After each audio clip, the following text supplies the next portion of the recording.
우리 임마누엘 찬양대의 찬양을 들으면서 찬양만 잘 들었으면 설교 들을 필요도 없겠다. 오늘 설교를 찬양에서 요약을 해주셨는데 귀한 찬양 감사합니다. 2022년도 교회의 표어를 마중물로서 소망을 전하는 교회 되자라고 하는 표어로 삼았고, 소망이라고 하는 단어를 키워드로 잡아서 정말 지역사회에 또 성도들 간에 교단의 한국교회에 우리 안천교회가 소망이 되었으면 좋겠다, 그런 마음을 그 표어에다 담았습니다. 그것을 구호로만 외치는 것이 아니라 실질적으로 그렇게 살아보는 교회가 되고자 하는 마음으로 5가지의 실천 목표를 세웠고, 그 5가지의 실천 목표를 한 가지 한 가지 설명해 나가는 과정 속에 오늘은 4번째 실천 목표, 잃어버린 양을 찾아 나서는 교회라고 하는 제목으로 말씀을 증거해 드리려고 합니다. 이러한 주제로 말씀을 증거할 때에 오늘 제가 본문으로 잡은 내용이 마가복음 1장 35절로 39절입니다. 그런데 35절을 시작하는 단어를 보면 새벽 아직도 밝기 전에 라는 문구로 시작을 합니다. 이 새벽 아직도 밝기 전에 라고 하는 이 문구는 앞에 있는 내용들이 이어져 오고 있음을 우리에게 암시하고 있습니다. 마가복음 1장은 예수님의 하루의 일정이 어때 하셨는가를 가장 완벽하게 보여주는 장입니다. 그 하루의 일정 속에 예수님은 새벽에 어떤 일을 하셨는가 라고 하는 것을 35절에 보여주고 있는데, 그렇다면 예수님의 하루의 일정을 우리가 잠시 살펴볼 수가 있겠지요. 오늘 본문 말씀 21절에 보면 예수님께서 그날이 안식일인지라 회당에 들어가셔서 오전 내내 하나님의 말씀을 강론하신 것 같습니다. 그런데 여러분들도 한번 이 위에 올라와서 설교 한번 해보십시오. 이 에너지가 보통 소비되는 게 아닙니다. 우리가 1, 2, 3부 예배하고 저녁 때 집에 들어가면 막 골아 떨어져 가지고 비몽사몽간에 그렇게 갑니다. 그런데 지금처럼 여러분들이 조용히 하나님의 말씀을 들으면 그래도 괜찮아요. 만약에 어떤 사람이 막 떠들거나 막 그냥 이 주변을 막 어지럽게 하면 이 힘이 10배는 더 듭니다. 그런데 예수님께서도 안식일에 회당에 들어가서 말씀을 전하셨는데 23절에 보면 그 회당에 귀신 들린 자가 나타나 가지고 소리를 고래고래 질렀던 거예요. 예수님은 아마 10배나 100배나 다른 때보다 많은 에너지를 소모하셨을 것입니다. 그리고 오후가 되자 예수님은 29절에 보면 회당에서 나와서 시몬의 장모가 열병으로 고생하고 있었는데, 누워 있었는데, 회당과 시몬의 장모의 집이 얼만큼 떨어졌는지 모르지만 거기에 직접 찾아가셔서 시몬의 장모의 열병을 고쳐주십니다. 그때 예수님은 온몸이 파김치가 됐지요. 그래서 이제는 집에 가서 씻고 좀 쉬어야 되겠다 하고 집으로 왔더니 오늘 본문 32절에 보니까 집 문 앞에 사람들이 인산이해를 이루었던 거예요. 그 사람들을 보니까 다 귀신 들린 사람들이었고 각종 병든 사람들이었습니다. 저녁 때 예수님은 오셔서 그들을 고쳐주셨는데, 예수님께서 그들을 도매급으로 고쳐주신 것 같지 않아요. 다 한 군데 모아놓고 귀신 들린 자는 물러갈지어다, 그리고 병든 자는 고침받을지어다, 이거 한꺼번에 고친 것 같지 않고 한 사람 한 사람에게 찾아가셔서 만져주시고 그들을 품어주시고 기도하시면서 예수님께서는 그들의 질병을 고쳐주셨습니다. 제가 이 말씀을 연구하면서 그런 생각 한번 해봤습니다. 마지막 병자를 고쳤을 때에 몇 시쯤 됐을까요? 성경에 없는 거 물어보니까 아무거나 얘기해도 다 답인데, 제가 생각할 때는 자정은 넘겼을 것 같아요. 그게 밤 12시였는지 새벽 1시였는지 늦은 시간까지 예수님은 병자들을 만져주시고 치료해 주신 다음에 이어지는 말씀이 35절이라는 거예요. 예수님께서는 그 새벽에 일어나셔서 예수님은 한적한 곳으로 가서 기도하시는 것을 35절에서 표현하고 있습니다. 예수님의 사역을 연구해 보면 예수님은 얼마나 바쁘게 사역하셨는지 모릅니다. 그래서 사역하시는 공생의 기간에는 식사하실 겨를도 없었다. 성경에는 그렇게 말씀합니다. 예수님의 인기가 하늘에 치솟아오를 때에, 사람이 인기가 있으면 또 달라붙는 사람이 있잖아요. 그냥 예수님을 쫓아가서 떡부스러기라도 얻으려고 사람들이 예수님 가시는 곳마다 인산일을 이루었는데, 수많은 사람들이 쫓아왔는데 그 쫓아오는 사람 한 사람을 붙잡고 예수님께서 교훈해 주셨던 내용이 누가복음 9장에 있습니다. 그 누가복음 9장 가운데 58절을 보면 이렇게 말합니다. 시작. 예수께서 이르시되 여우도 굴이 있고 공중의 새도 집이 있으되 인자는 머리 둘 곳이 없도다 하시고. 아멘.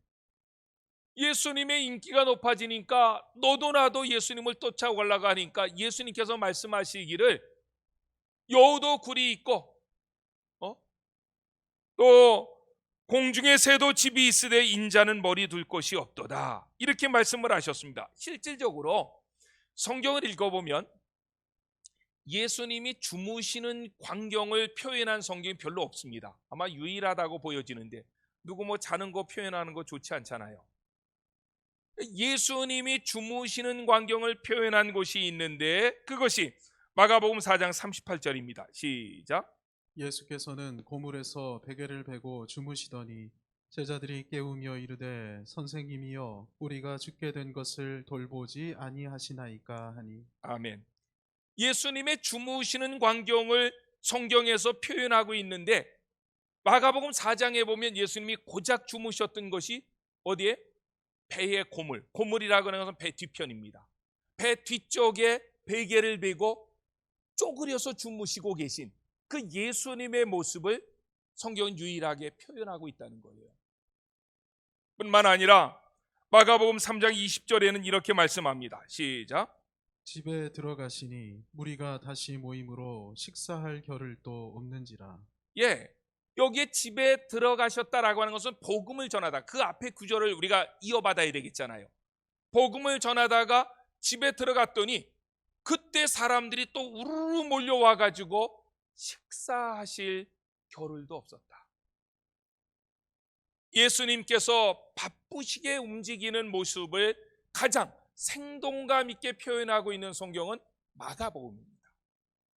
그런데 예수님께서 바쁘게 움직이시는 것을 표현하는 한 단어가 있습니다. 히브리어에. 그게 유디스라고 하는 단어입니다.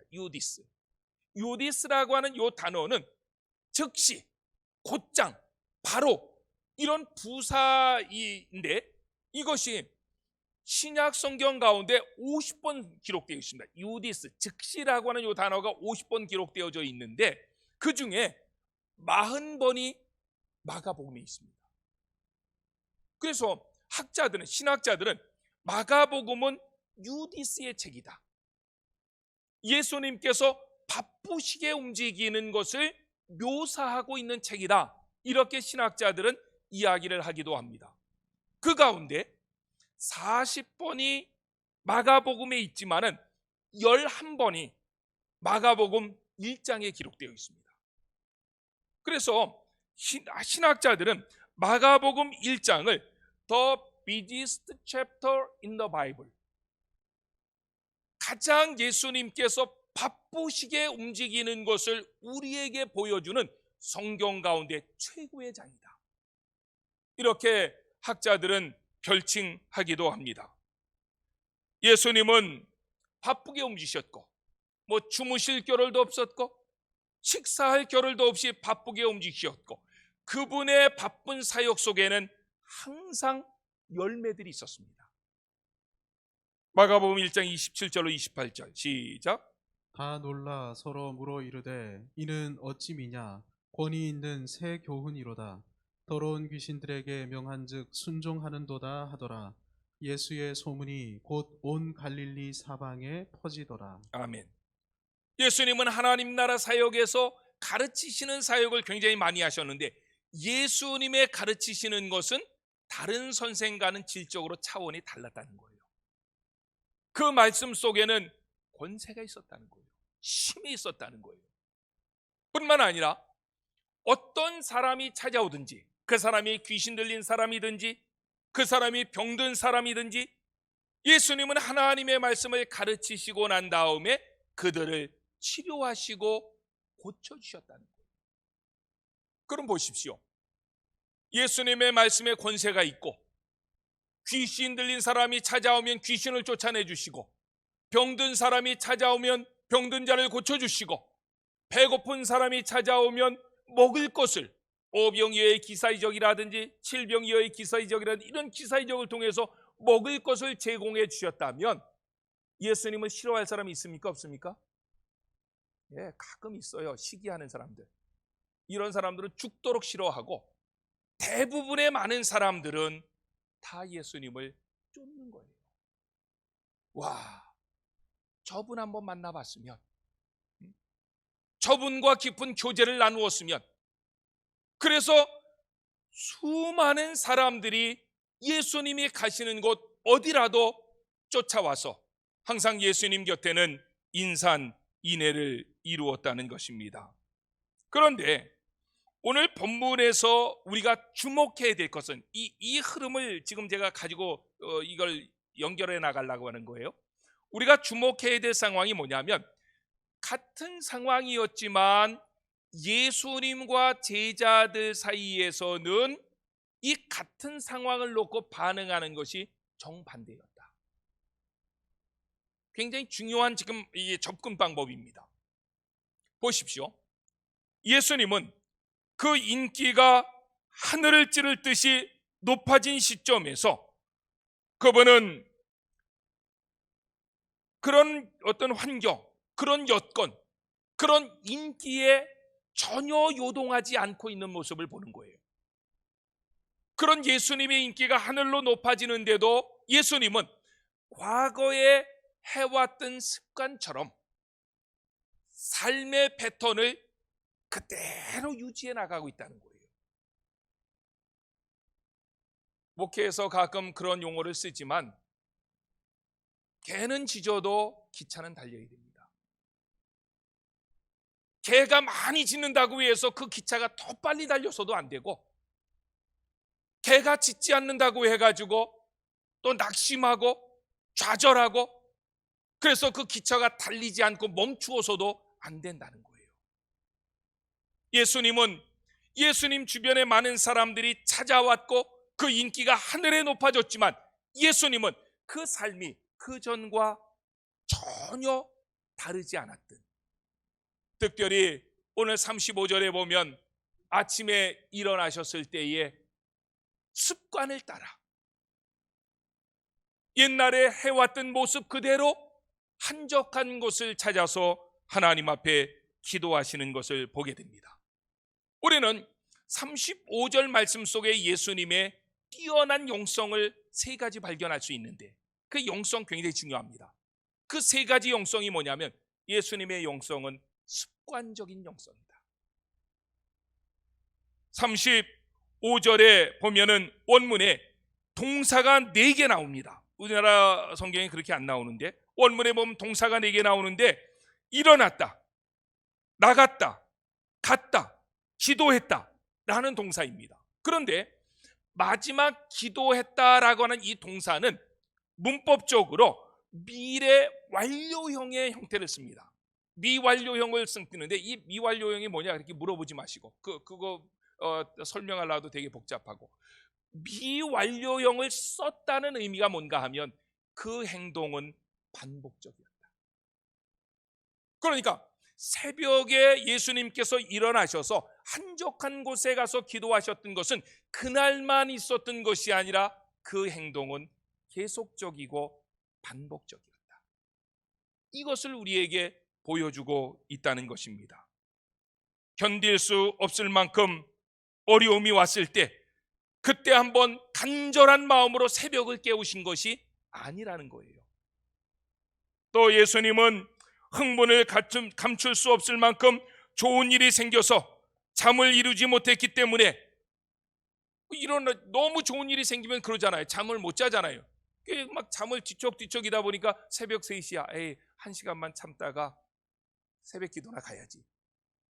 이렇게 새벽 기도 오시지 않았다는 거예요. 그 전날 밤 12시에 환자를 고치고 마지막 그 환자를 보냈는지 새벽 1시에 그랬는지 모르지만 예수님은 그 다음 날이 되었을 때에도 습관을 따라 한적한 곳으로 가서 하나님 앞에 기도하셨다.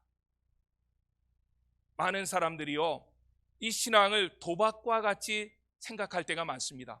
괜히 잘 자라고 있는 나무 뿌리 흔들면서 나무 뽑으려고 그러는데, 그래서 한 방 터뜨리려고 하는데, 신앙은 그래서 되어지는 게 아닙니다. 신앙은 삶입니다. 그냥 어제 살아왔던 그 모습이 오늘도 이어져 가는 것이고, 그것이 더 예수님을 닮아가는 것이고 깊어지는 것, 그것이 신앙이지 한 방에 뭐 그냥 탁 하려고 그렇게 하면 안 됩니다. 신앙은 도박이 아니라니까요. 예수님의 삶의 두 번째 영성은 격리적 영성입니다. 지금 보십시오. 이 시점에 예수님의 인기는 하늘을 찌를 듯 높아지고 있을 때였습니다.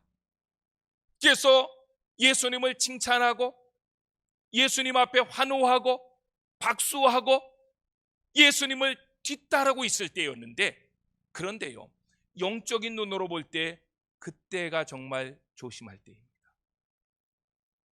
많은 사람들로부터 칭찬을 받고 사랑을 받고 박수를 받을 때, 이때 넘어지기가 너무도 쉽다는 거예요. 그런데 예수님은 그 사실을 알고 계셨기 때문에 사람들로부터 인기가 높아졌을 때 그 사람들을 떠나서 한적한 곳으로 가서 하나님과 깊은 기도로 영적인 교제를 이어가고 있었던 것입니다. 지난주에는 유명한 배구 선수, 아주 잘생긴 배구 선수 하나가 남자 배구 선수인데 삼성생명의 이제 팀으로 뛰고 있는 친구지요. 자살을 했습니다. 근데 이제 집사람도 배구를 가끔 봐서 되게 안타까워하더라고. 너무 잘생긴 친구가 죽었다고. 그래서 저도 뭐 피곤해가지고 그때는 몰랐고 새벽 기도하는데 자꾸 궁금하더라고. 이 친구가 왜 죽었지?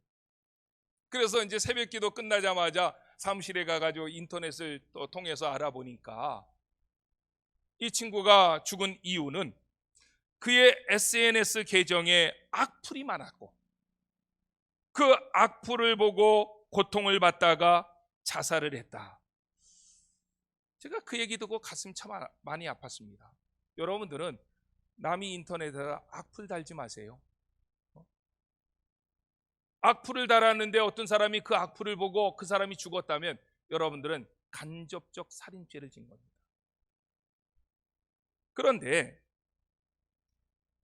그 악플보다 더 위험한 것은 선풀에 빠져서 거기서 헤어나오지 못하는 사람입니다.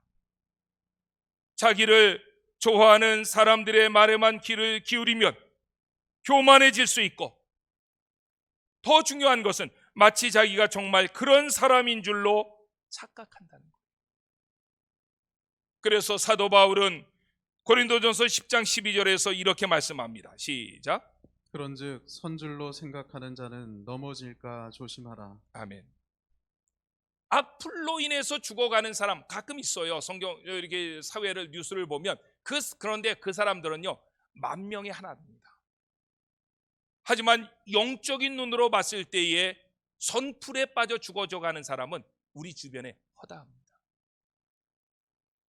많은 사람들이 칭찬하면, 많은 사람들이 좋아하면, 많은 사람들이 그 주변으로 몰려들면, 인기가 높아지면 그때는 조용히 한적한 곳으로 가셔서 하나님 앞에 무릎을 꿇고 기도하셔야 됩니다.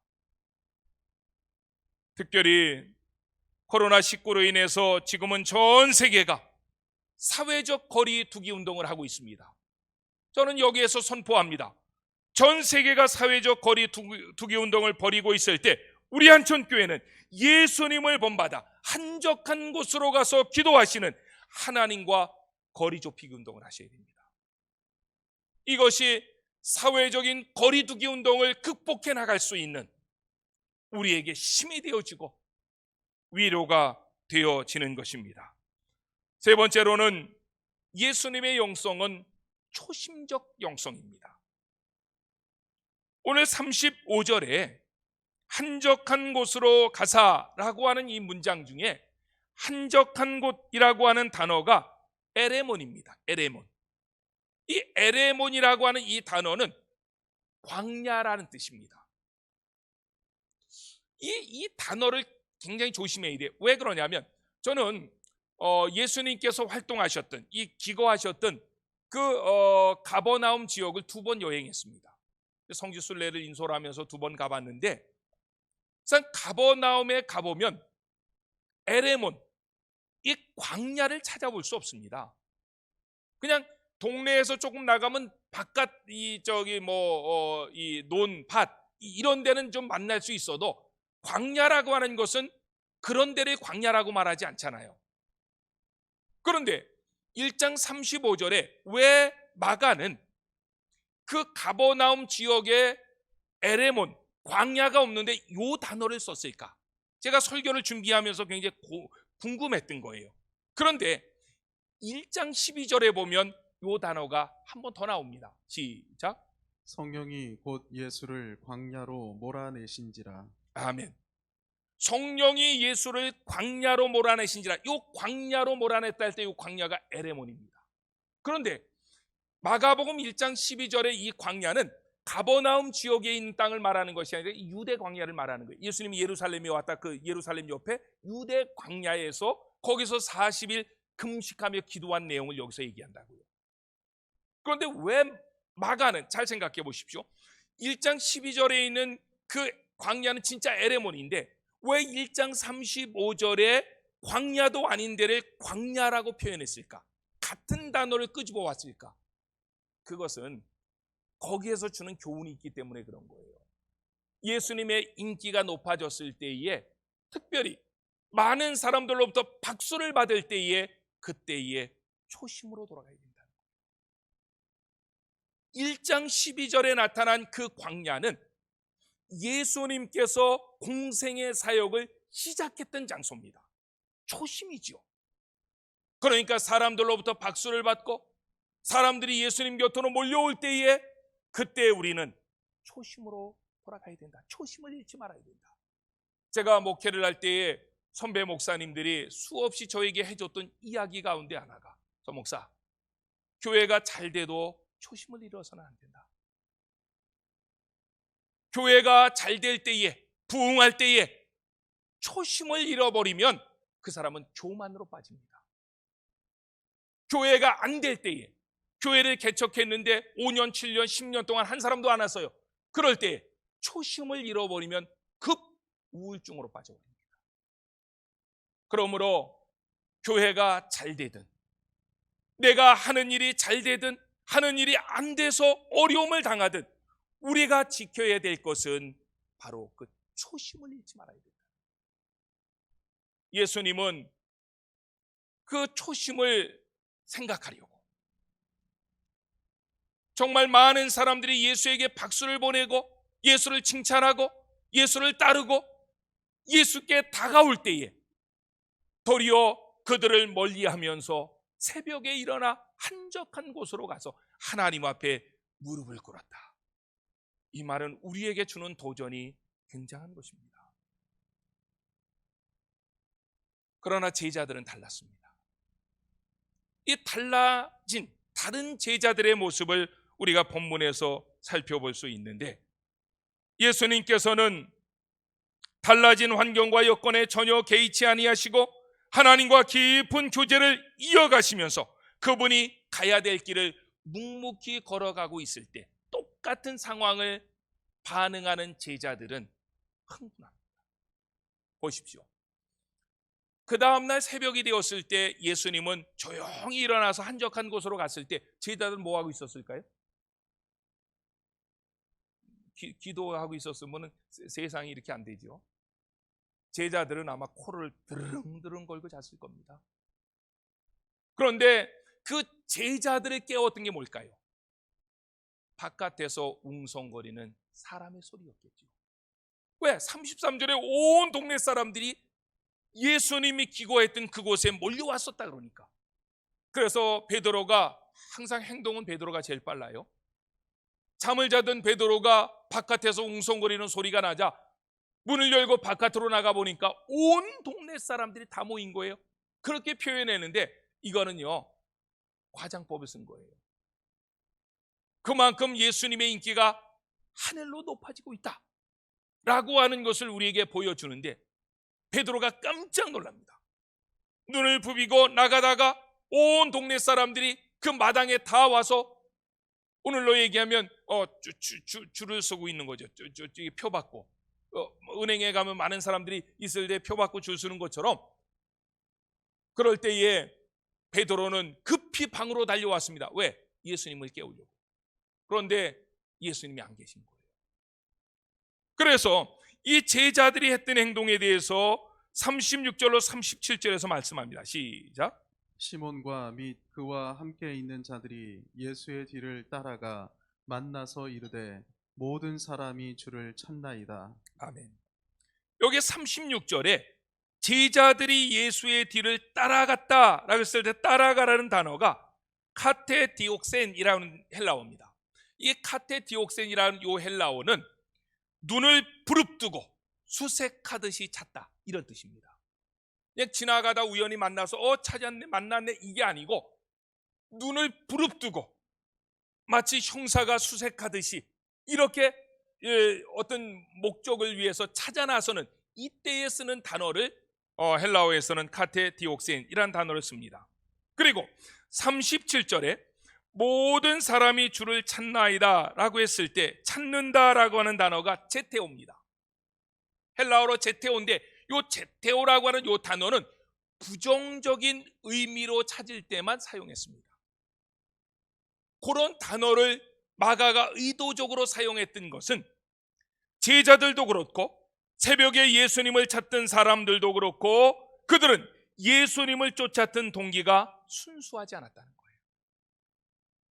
제자들의 입장에서 보면 예수님의 인기가 높아지니까 자신들도 덩달아 흥분했고 뭐가 되는 것처럼 그랬잖아요.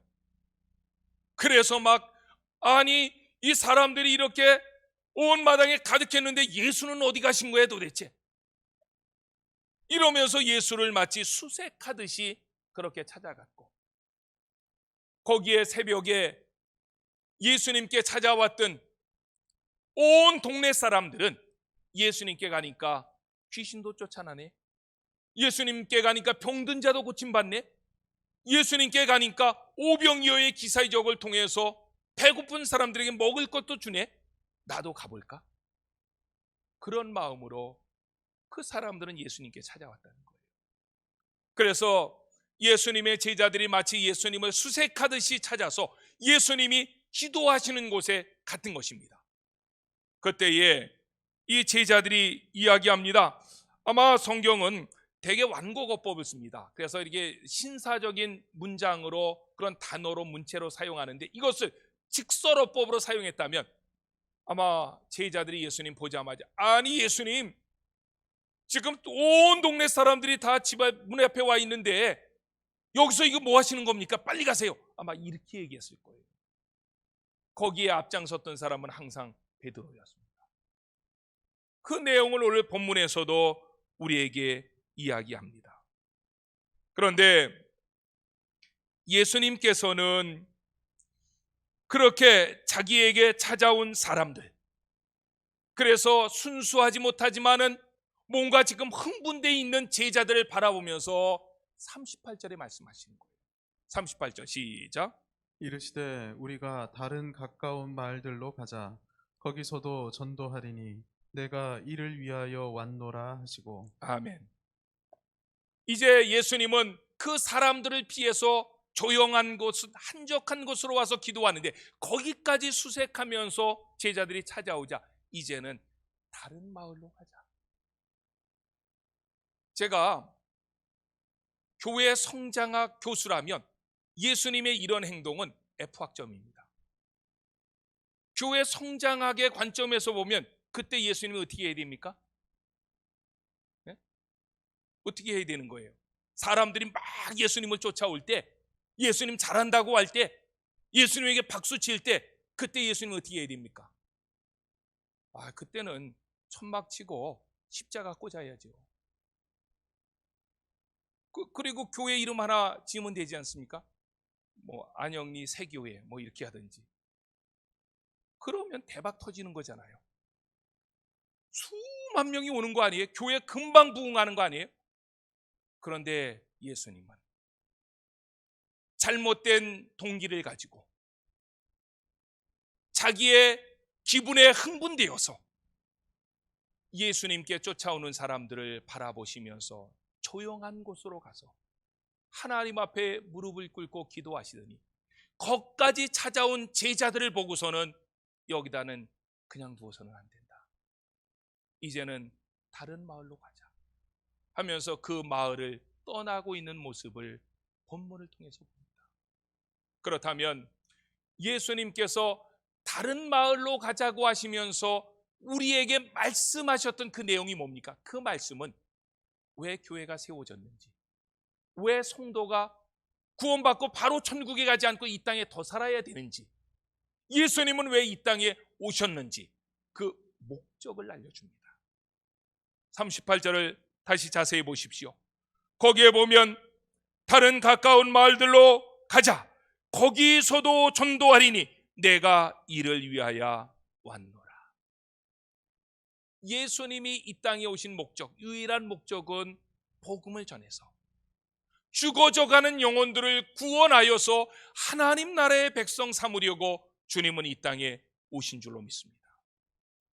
예수님이 그 목적으로 오셨다면 교회가 세워진 이유는 내가 구원받아서 바로 천국 가지 않고 이 땅에 더 살아남는 이유는 동일한 목적이라는 거예요. 말씀을 정리하려고 합니다. 마가복음 1장은 다양한 모습으로 예수님을 설명합니다. 예수님은 권세 있는 가르침을 행하시는 분이시다. 예수님은 귀신을 쫓아내시는 분이시다. 예수님은 병든 자를 고쳐주시는 분이시다. 예수님은 하나님 앞에 습관을 따라 새벽을 깨우며 기도하셨던 분이시다. 우리는 많은 예수님의 모습을 가지고 하나하나 은혜를 받을 수 있습니다. 그런데 이러한 마가복음 1장에 나타난 예수님의 모습은 한 가지 예수님의 삶으로 압축되어 가고 있다는 거예요. 그 한 가지 예수님의 삶의 방향이 뭐냐? 영혼 구원입니다. 예수님께서 권세 있는 가르침을 가르친 것은 나 이렇게 설교 잘한다, 나 이렇게 가르치는 거 잘한다, 자랑하려고 하신 것이 아니라 그 영혼들을 구원하시려고. 예수님께서 귀신을 쫓아내신 것도, 예수님께서 병든 자를 고치신 것도, 예수님께서 한적한 곳에 가서 간절히 기도하신 것도 영혼을 구원하려고, 잃어버린 영혼을 찾아서 복음을 증거함으로 그들을 하나님의 곁으로 끌고 오려고, 그들에게 영생을 얻고 천국을 얻게 하려고 예수님은 이렇게 발버둥 하셨던 것을 보게 됩니다. 그리고 사람들이 다른 목적으로 흥분해 있고 제자들도 거기에 덩달아 춤을 추고, 그러자 예수님은 과감하게 그 장소를 떠나서 다른 곳으로 가서 그 복음 사역을 열심히 유디스 immediately 즉시 곧 행동하고 있는 모습을 39절에서 보여준다. 저는 우리 안천교회가 예수님 닮음이 풍성한 교회가 될 수 있기를 삼위 하나님의 이름으로 축원합니다. 남들이 조금 잘했다고 칭찬한다고 그 선풀에 빠져 있지 마시고, 또 교회가 늘 시험 때문에 어렵다고 급 우울증에 걸리지 마시고, 좌절하고 절망하고 포기하지 마시고, 우리는 환경과 여건에 따라 움직이는 자들이 아니라 목적에 따라 움직입니다. 하나님의 목적은 영혼 구원입니다. 그래서 예수님께서도 환경과 여건에 따라서 움직이지 아니하고 어떻게 해서든지 하나님의 뜻을 따라 영혼을 구원해 보려고 발버둥하셨고, 그 일을 게으르지 아니하고 유디스 immediately 즉시 곧 빠르게 하셨던 것처럼 우리 안천교회가 이 일에 게으르지 말고, 게으른 것은 악한 겁니다. 악한 것과 게으른 것을 마태복음 25장에선 동일한 문구로 쓴다니까요. 악하고 게으른 자들아, 동일한 동등어로 쓴다는 거예요. 빠르게 움직이고 긴장하고 최선을 다하고, 그래서 우리 안천교회를 통해서 날마다 죽어져가는 영혼들이 구원받기를, 어떤 사람들이든지 안천교회에 발을 들여놓으면 살아계신 예수님을 만나서 그 인생이 변화됨으로 예수님 때문에 풍요로워질 수 있고 복된 인생으로 변화될 수 있기를 예수님의 이름으로 간절히 축원합니다. 아멘.